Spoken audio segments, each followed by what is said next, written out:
Next Level Training Center in Greenville offers many things such as strength and agility training, as well as hitting lessons from professional instructors. They also train many athletes who go on to play D1 baseball and softball, as well as go on to play professionally. So let's check it out. Trent Britt, and I'm the owner of Next Level Training Center. It's basically a training center for all ages and ability levels for baseball and softball. So we've got as young as 6 or 7 years old in here with their fathers, up to and including guys that are playing professional baseball, and we just try to provide an environment that allows them to get better. They can work on whatever they want to work on. They can come in with friends, they can come in with buddies, teammates, coaches, or their parents and just work on their game, whatever aspect of it is they need to get better at. So we were birthed in 2010, Next Level Training Center was, but I do want to mention the legacy before us. It started years before that with Triple Crown Training Center, which was owned by a variety of people, kind of in a part-time capacity, but some really good baseball people. L.A. McDonald, Tommy Eason, Mike Mullis, Jake Jacobs, some really good baseball people in the community that wanted a place for people to train and get better indoors.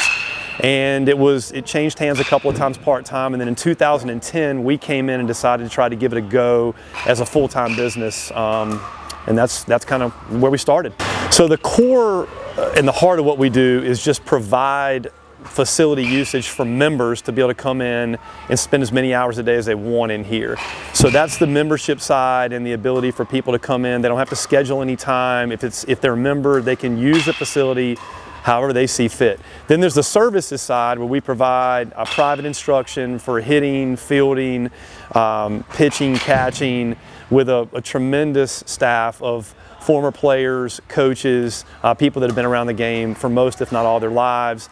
We do the physical development piece where we handle the speed and strength piece, mobility, agility, and then we provide some services as well in terms of the recruiting piece and just trying to educate parents on how that works and try to help kind of guide them through the process if it gets to that point.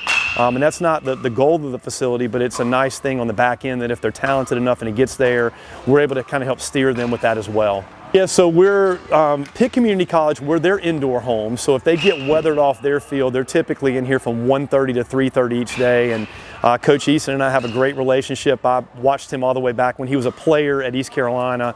And then eventually as a coach there as well. But they're in here, so this is their indoor home. They talk to recruits about that when they're recruiting them. The East Carolina club baseball and club softball team, this is their home as well. So all of those teams are kind of in from open until 4 p.m. or so. And then once the kids and our normal members start getting out of school, they're usually gone. So, but they use this really for inclement weather and or just as a extra place for them to get individual skill work. Yeah, it's really everything. So I tell people often that we get to do some pretty neat things. We work with some pretty high profile athletes, and I don't want to name drop, but I'll use as an example like an Alec Burleson. So Alec and I were together 5 days a week for 2 of the last 3 off seasons, and it's really, really cool when you have somebody that you get to cut the TV on at night and see that they're in the major leagues, or a Bryant Packard that's playing professional baseball, or the list goes on and on and on of guys that have kind of come up in here that are playing at different levels of pro ball. But the reality is the real enjoyment is kind of that day-to-day walk and the relationships that are built with kids when they're 8, 9, 10, 11 years old, all the way up through the time they graduate, where you're with them through every stage and kind of get to grow with them a little bit in their development and love of the game, their physical development as well, getting and growing into their bodies and sort of helping them along the way in both of those areas throughout the entire process. So while it's really cool that we do get to work with a lot of athletes, and we have a lot that fly in. They'll come in, spend 2-3 weeks at a time with us. But I think the real passion is kind of getting to grow with the athletes from the time they're starting Little League or out at Sarah Law all the way until they graduate high school and maybe going to play beyond that. Yeah, it's like, well, I'm not telling anybody that owns a business anything they don't know, but when you own a business, it sort of owns you as well. And we try to make the facility something that is available to people as many hours as the day is reasonable. So somebody's got to be here. So my day typically starts at 6 a.m. We open at 6. I'm the one that opens. So I'm here at 6 a.m. And then obviously in the busier months, the winter, the early spring, we're still really busy up until 9 o'clock. And so there are a whole lot of 14, 15, 16-hour days. We have some events that we do on Friday and Saturday nights. So my wife and I are here for those as well. So it can be really, really long days, but there are some downtimes within that. And I would never complain about that because it's what I signed up for. There's certainly times that you get tired.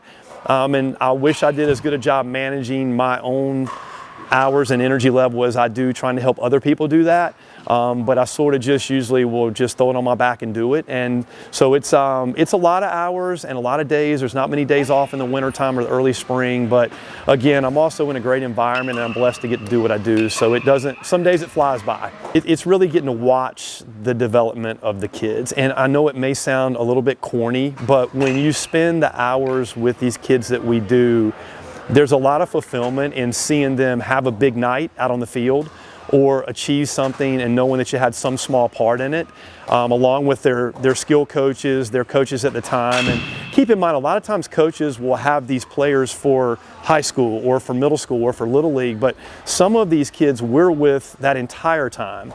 And there's just a lot of fulfillment when you see a kid that you know struggles with something or lacks confidence with something and then suddenly it clicks. And you know, based on the relationship with that kid or that family, maybe the impact you were able to have. And sometimes that's not just performance related. Sometimes that's things off the field, or that's an area of their life that they really look forward to coming in and being here. For some of these kids, this might be the best hour of their day. You know, everybody's home life is different. People go through things. You know, we've had every scenario occur with kids and athletes that you can imagine. And there's a lot of fulfillment in knowing sometimes that you get to play a small part and maybe having a positive impact on that kid. And it makes you feel really good about what you do when you come to work. One of the things that I'm the most passionate about is the physical development piece, because what tends to happen, and it's becoming really an epidemic across the country, regardless of the sport, is that you're having more and more kids play a particular sport 10, 11, 12 months out of the year. And we could have the injury discussion, but that's a whole nother discussion. Really, for me, it's more about the physical characteristics and traits that need to be developed in athletes, because when they're 12 years old, for example, they're not a second baseman, they're not even a baseball player, they're a developing athlete, whether that's baseball or softball. And so we really try to get people to think in those terms. And if you're not going to be playing another sport, if you're not playing soccer to get the change of direction, or football to get some of the acceleration, or basketball where you're having to guard somebody and react to them, then what we try to do is provide some programming to help the athlete develop better aside from the skill. So we do that from age 8 all the way up through the professional level, and we really try to offer that about 9 months out of the year, all except during when they're in season in March, April, May. So we start back with that in June, and it's a real passion for me, not just to build, you know, a more robust athlete that's, you know, hopefully able to fight off injury a little bit better, but also to have somebody that's really ready to adapt to sport and go out and be able to take on the rigors of changing direction, stopping and starting, develop some explosiveness, some strength, some stability. So we put a real emphasis on that with our athletes, particularly the more skilled and talented and accomplished they are. We have that conversation as well and say, hey, you are a really skilled athlete. We've got to make sure the physical traits also match that up as you continue to mature.